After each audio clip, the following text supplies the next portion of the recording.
Hay un secreto que lleva 400 años esperando. Un mensaje cifrado en las primeras páginas de uno de los libros más famosos del mundo. Cervantes no escribió solo una novela, escribió un manual de instrucciones para despertar tu mente. Y todo empieza aquí, en el prólogo que casi nadie lee. ¿Sabías que el verdadero Don Quijote no es el caballero loco de los molinos? Es el lector que aprende a ver más allá de las apariencias. El viaje del alma empieza en su prólogo, donde Cervantes deja pistas, trampas y revelaciones para quien se atreva a mirar más allá. El viaje del alma que allí comienza es el eje secreto de toda la obra. Bienvenido a los campos de Montiel, donde empieza la locura más lúcida de la literatura.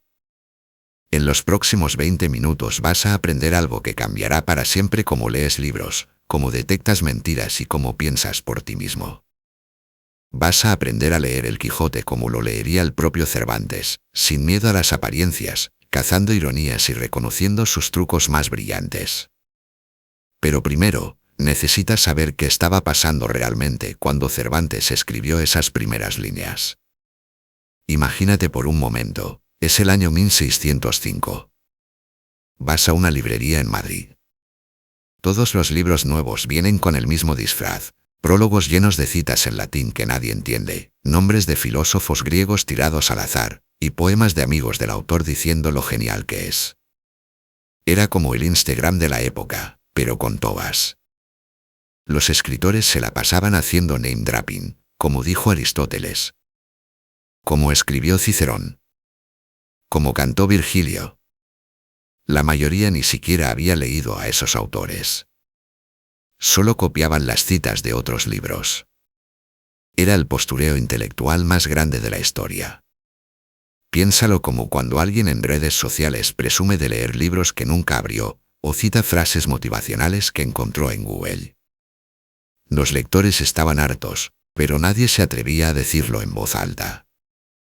Nadie, excepto Miguel de Cervantes.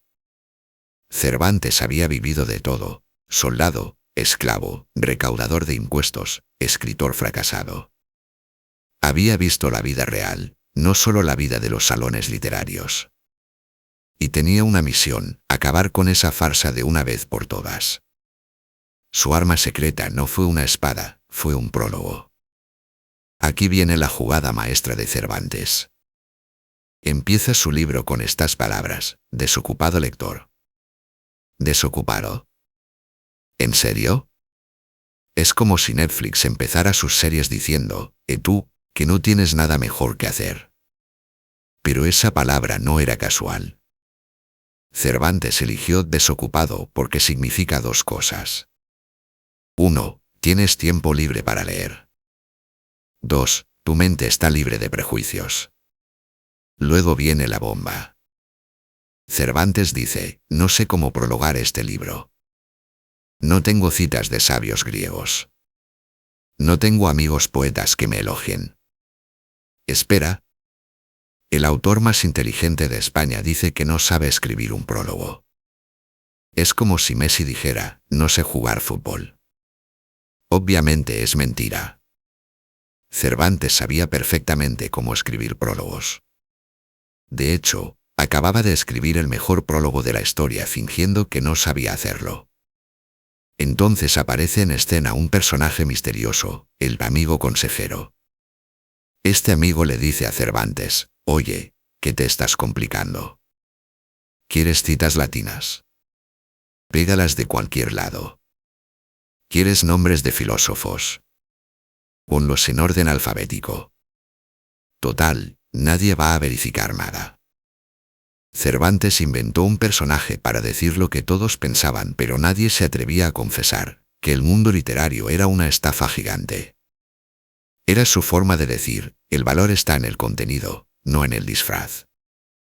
Pero aquí viene lo más brillante. En esas pocas páginas del prólogo, Cervantes despliega 4 técnicas que revolucionarían la literatura. Primera técnica, la ironía inteligente. La ironía no es sarcasmo barato. La ironía es decir una cosa para mostrar exactamente la contraria. Cuando Cervantes dice no sé prologar, está demostrando que sabe prologar mejor que nadie. Es como cuando alguien muy guapo dice que feo estoy mientras se mira al espejo. No busca que le digas no, estás hermoso. Busca que te rías de la obviedad. Cervantes te está diciendo, soy tan bueno escribiendo que hasta fingir ser malo me sale perfecto. Segunda técnica, la metanarración. ¿Sabes qué es la metanarración? Es cuando el autor habla del libro desde dentro del libro. Es como cuando en las películas el personaje se voltea hacia la cámara y te habla directamente a ti. Cervantes hace eso en el prólogo. Te dice, oye, tú que estás leyendo esto, vamos a hablar de cómo funciona esta historia que estás empezando. Era algo revolucionario en 1605. Los libros no se hablaban a sí mismos. Los libros contaban historias, punto. Pero Cervantes rompió la cuarta pared 400 años antes que Ryan Reynolds. Tercera técnica, la captatio benevolentiae. Esto es puro latín, pero te lo explico súper fácil. Captatio benevolentiae significa ganar la simpatía del lector. Cervantes lo hace siendo humilde y gracioso. No dice, soy el mejor escritor del mundo, lean mi obra maestra. Dice, bueno, ahí les va mi librito, a ver qué tal les parece. Es como cuando tu amigo te invita a cenar y dice, no sé cocinar muy bien, pero hice algo. Y luego te sirve el mejor plato de tu vida. La humildad genuina es irresistible. Cuarta técnica, la máscara del personaje. El amigo consejero no existe. Es una máscara que se pone Cervantes para decir cosas que no podría decir directamente. Imagínate que quieres criticar a tu jefe, pero no puedes hacerlo en su cara. Entonces inventas un amigo imaginario y dices, mi amigo Juan piensa que nuestro jefe es un desastre. Cervantes hace lo mismo, pero en versión genio. Crea un personaje para exponer todas las trampas del mundo literario sin quedar como el aguafiestas. Ahora que conoces las técnicas, podemos descifrar los mensajes secretos. Mensaje oculto número 1. Lee con ojos libres, no con miedo a autoridades. El prólogo te enseña la primera regla de la lectura inteligente. No te dejes hipnotizar por palabras difíciles ni por nombres famosos. Si algo no se entiende, pregúntate, ¿será que realmente es profundo? ¿O solo está disfrazado para parecer importante? Cervantes te da permiso oficial para dudar. Te dice, no creas algo solo porque lo firmó un sabio. Pruébalo con tu propia experiencia. Es como cuando vas al supermercado. No compres el cereal más caro solo porque tiene un empaque bonito. Lee los ingredientes. Pruébalo. Decide tú. Esta mentalidad era revolucionaria en 1605. La gente creía que si algo estaba escrito en latín o lo decía un filósofo griego, automáticamente era verdad. Cervantes les dice, ¿y si no es cierto? Mensaje oculto número 2. El valor de la autenticidad. Cervantes llama a su obra hijo de mi entendimiento. No dice mi obra maestra ni mi genio literario. Dice mi hijo. ¿Qué significa eso? Que no es perfecto, pero es auténtico. Es suyo. Lo hizo con amor, con esfuerzo, con honestidad. Y así te lo entrega, directo y sin maquillaje. En un mundo lleno de poses y filtros, Cervantes te está diciendo, la autenticidad vale más que la perfección. Es mejor ser genuinamente imperfecto que falsamente brillante. Este mensaje es más relevante hoy que nunca. En redes sociales, en el trabajo, en la vida, todos tratamos de parecer más inteligentes, más exitosos, más felices de lo que realmente somos. Cervantes dice, relájate. Sé real. Mensaje oculto número 3. Se acabó el postureo intelectual. Aquí Cervantes declara la guerra. En el prólogo parodia todas las costumbres editoriales de su época, las notas de autoridad, los poemas elogiosos, las citas rebuscadas. Por eso, después del prólogo, Coloca poemas burlescos firmados por personajes ficticios. Hay poemas escritos por Amadís de Gaula, por Dulcinea del Toboso, por el mismo Don Quijote. Es como si Stephen King pidiera reseñas de sus libros a Harry Potter o Batman. Era una broma interna, pero también una advertencia: aquí vamos a jugar con lo real y lo inventado. Mantén los ojos abiertos. El prólogo no es solo una introducción.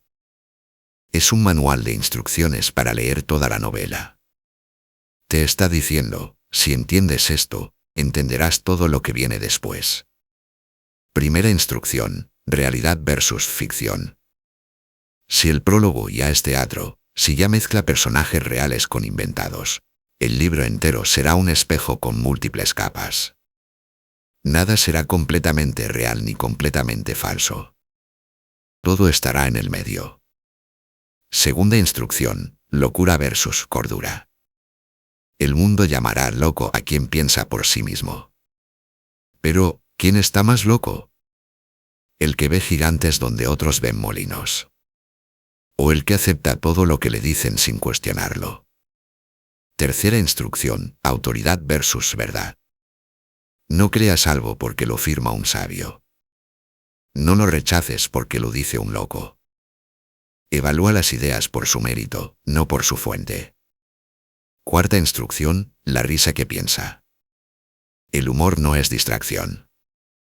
Es una herramienta filosófica.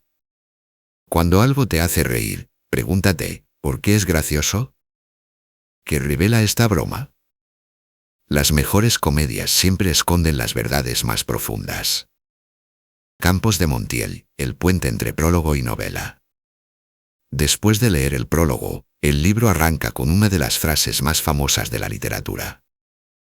En un lugar de la Mancha, de cuyo nombre no quiero acordarme, no ha mucho tiempo que vivía un hidalgo. Pero hay algo que casi nadie nota. En las primeras páginas, Cervantes menciona que todo esto pasa no lejos de los Campos de Montiel. ¿Coincidencia? Para nada. Cervantes usa un lugar real para anclar una historia fantástica. Es su forma de decir: esta locura empieza en tierra firme. Los Campos de Montiel existen. Puedes ir ahí. Puedes pararte donde empezó el Quijote. Pero también es una metáfora perfecta: desde un paisaje concreto, Cervantes te lleva a preguntas universales. ¿Qué es real? ¿Qué es inventado? ¿Dónde termina la cordura y empieza la locura? El prólogo te abre la puerta. Los Campos de Montiel son el primer paso del viaje. Y una vez que cruzas esa línea, ya no hay vuelta atrás. Vale, vamos a repasar todo lo que acabas de descubrir. 1. El prólogo rompe el maquillaje académico de su época. 2. Usa un amigo ficticio para desenmascarar la trampa de las autoridades falsas. 3. Declara su poética en 3 palabras: claridad, contenido, honestidad. 4. Te da un método de lectura: duda, río, compara, piensa. 5. Prepara el terreno para todo lo que viene: un juego serio entre verdad y apariencia. 6. Te enseña 4 técnicas literarias revolucionarias: ironía inteligente, metanarración, captación de simpatía y la máscara del personaje. 7. Esconde 3 mensajes que cambian tu forma de leer: libertad mental, autenticidad y guerra contra el postureo. 8. Es un manual de instrucciones para toda la novela: realidad versus ficción, locura versus cordura, autoridad versus verdad, risa que piensa. 9. Los Campos de Montiel conectan el prólogo con la historia, de lo concreto a lo universal. Y 10. Todo esto está en las primeras páginas que la mayoría de la gente se salta. Ahora ya sabes por qué el verdadero Quijote empieza antes de que aparezca el caballero de la triste figura. Pero esto no es solo para entender libros antiguos. Es para vivir mejor hoy. No esperes a ser perfecto para empezar. Cervantes publicó un libro imperfecto que cambió el mundo. Tú también puedes publicar tu idea, escribir tu blog, empezar tu proyecto, aunque no tenga todos los adornos. La perfección es el enemigo de la acción. Pregúntate siempre, ¿me están diciendo de verdad? Cuando alguien use lenguaje complicado, palabras técnicas, o cite muchas fuentes, para y pregunta, en el fondo, ¿qué mensaje simple me está dando? Muchas veces, la complejidad esconde la falta de ideas claras. Usa el humor para detectar mentiras. La risa piensa. Cuando algo te parece ridículo, probablemente lo es. No tengas miedo de reírte de las exageraciones y las fanfarronerías. Sé dueño de lo que creas. Que tu trabajo sea hijo de tu entendimiento, no una copia de lo que está de moda. Es mejor ser la primera versión de ti mismo que una segunda versión de otra persona. Aprende a leer personas como libros. Fíjate en los hechos, no en las posturas. En lo que hacen, no solo en lo que dicen. Cervantes te enseña que la mayor sabiduría está en dudar de las apariencias y confiar en tu propio criterio. Pero espera, si el prólogo es un mapa secreto lleno de pistas. ¿Qué otras trampas brillantes escondió Cervantes dentro de la novela? Porque resulta que hay guiños privados a escritores rivales, bromas internas que solo pillan los lectores atentos, y hasta trampas narrativas para comprobar si estás leyendo con los ojos realmente abiertos. Por ejemplo, ¿sabías que en el capítulo 9 Cervantes inventa una mentira tan perfecta que durante siglos los críticos literarios se la creyeron? ¿O que hay un personaje que aparece y desaparece sin explicación? ¿Y que toda la segunda parte del Quijote es en realidad una venganza literaria contra un escritor que trató de robarle la historia? Son 7 trampas brillantes, 7 juegos mentales que convierten la lectura en una especie de detective story. Descúbrelas todas en mi siguiente vídeo. Las 7 trampas brillantes del Quijote que te convierten en lector experto. Y antes de irte, dime en los comentarios, ¿cuál de los trucos del prólogo te hizo pensar más? Suscríbete si quieres seguir leyendo como un iniciado. Y activa la campanita porque cada semana desciframos juntos los secretos de los libros que cambiaron el mundo. Comparte este vídeo con alguien que necesite aprender a dudar de las apariencias y a pensar por sí mismo. Porque esa es la verdadera lección del prólogo de Cervantes. El mundo necesita más lectores despiertos y menos repetidores de fórmulas. El verdadero Quijote empieza en su prólogo. Allí, Cervantes nos entrega una brújula que funciona en cualquier época: dudar, reír y pensar. Los campos de Montiel no son solo un lugar en la Mancha. Son el punto exacto donde tu mente cruza de la apariencia a la verdad. Y ese viaje nunca termina.